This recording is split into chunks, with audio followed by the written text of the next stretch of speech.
नमस्कार दोस्तों। जय श्री राधे कृष्णा। आपके अपने चैनल भजन कहानी में आपका बहुत बहुत स्वागत है। शिव सत्य हैं, समर्पण हैं, त्याग हैं और परिभाषित होने से परे हैं। शास्त्रों में कहा गया है कि आत्मा त्वं गिरजा मति सह चरा प्राण शरीरम गृहम।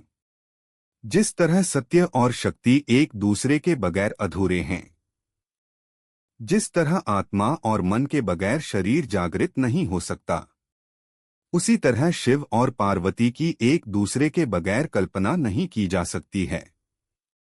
प्रदोष एक ऐसा अवसर है जब मनुष्य अपने में अंतर्निहित सत्य स्वरूप शिव और ऊर्जा के रूप में विद्यमान शक्ति को एकाकार कर सकता है।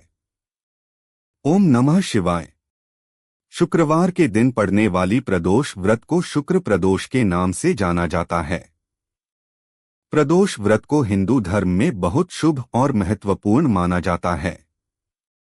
इस दिन पूरी निष्ठा से भगवान शिव की आराधना करने से जातक के सारे कष्ट दूर होते हैं और मृत्यु के बाद उसे मोक्ष की प्राप्ति होती है। पुराणों के अनुसार एक प्रदोष व्रत करने का फल 2 गायों के दान जितना होता है। इस व्रत के महत्व को वेदों के महाज्ञानी सूत जी ने गंगा नदी के तट पर सोनक आदि ऋषियों को बताया था।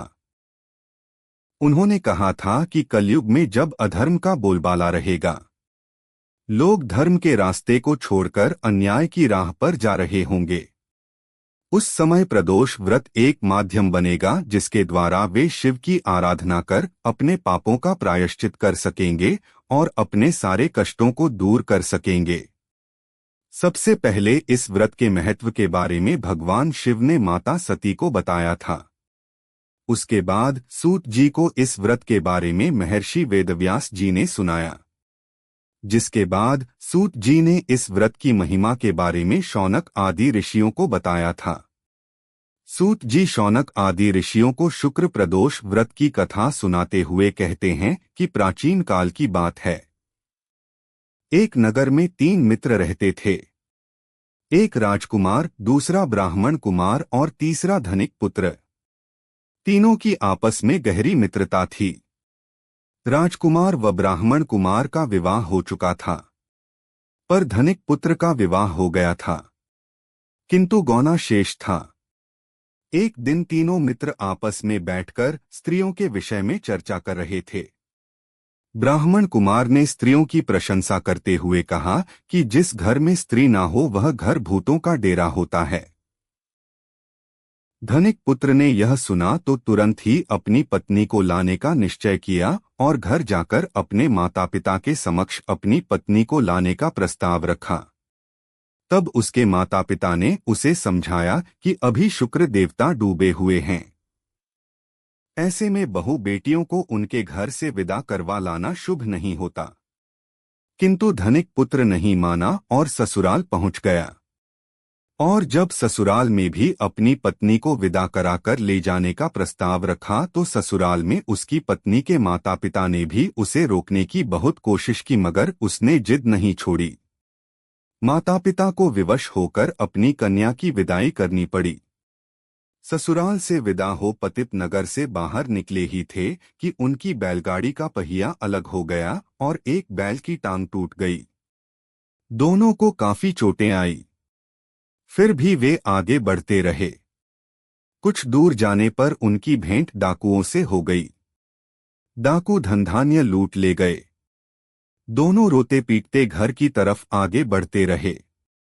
रास्ते में पैदल चलते चलते दोनों काफी थक गए, पर किसी तरह गांव पहुंचने ही वाले थे कि उन्हें प्यास लग गई। दोनों गांव के समीप तालाब के किनारे बैठकर पानी पीने लगे। तभी अचानक वहां एक सांप आया और धनिक पुत्र को डस लिया और धनिक पुत्र वहीं गिरकर मूर्छित हो गया। यह सब देख उसकी पत्नी चिल्लाते हुए गांव के लोगों को मदद के लिए बुलाई। तब गांव के लोग आए और उसे उठाकर उसके घर तक पहुंचा दिया। पुत्र का यह हाल देख उसका पिता दौड़कर वैद्य के पास गया और वैद्य को बुला लाया। वैद्य ने निरीक्षण के बाद घोषणा की कि धनिक पुत्र 3 दिन में मर जाएगा। धनिक पुत्र को सांप ने डस लिया। यह समाचार पूरे गांव में जंगल की आग की तरह फैल गई।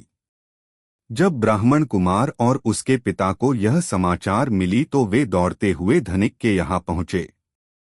ब्राह्मण कुमार के पिता ने धनिक को शुक्ल प्रदोष व्रत करने का परामर्श दिया और कहा इसे पत्नी सहित वापस ससुराल भेज दे। यह सारी बाधाएं इसलिए आई है क्योंकि आपका पुत्र सुक्रास्त में पत्नी को विदा करा लाया है। यदि यह वापस ससुराल पहुंच जाए तो यह बच जाएगा। धनिक ने वैसा ही किया। उसने शुक्र प्रदोष व्रत रखा और भगवान शिव की विधिवत पूजा किया और धनिक कुमार को पत्नी सहित ससुराल भेज दिया। ससुराल पहुंचते ही धनिक पुत्र की हालत ठीक होती चली गई। कुछ दिनों के बाद धनिक पुत्र पूरी तरह स्वस्थ हो गया। शुक्र प्रदोष के महात्म से सभी घोर कष्ट टल गए। अतः मनुष्यों को शुक्र प्रदोष व्रत अवश्य करना चाहिए। इस कथा को सुनने और सुनाने से सभी प्रकार के पापों का नाश होता है तथा जीवन में आने वाले कष्ट टल जाते हैं। तो प्रेम से बोलिए शंकर भगवान की जय, माता पार्वती की जय, गणेश भगवान की जय। अगर आपको यह कथा अच्छी लगी हो तो कमेंट सेक्शन में ओम नमः शिवाय लिखना ना भूलें। धन्यवाद।